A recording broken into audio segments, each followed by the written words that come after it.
In front of me is LENOVO Yoga Tab Plus, and today I would like to show you how you can switch on and use keyboard Clipboard.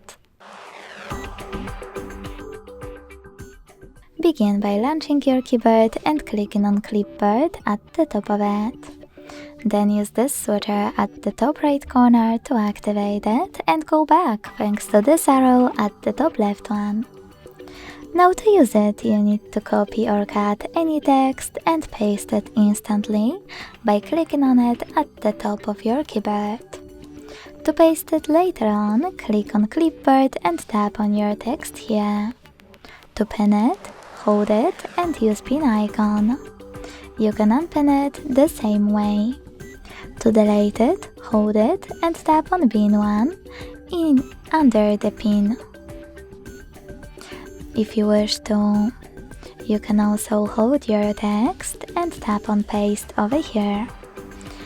Last but not least, to disable Clipboard completely, use the same switcher as before.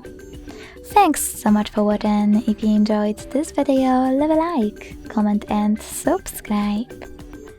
Bye!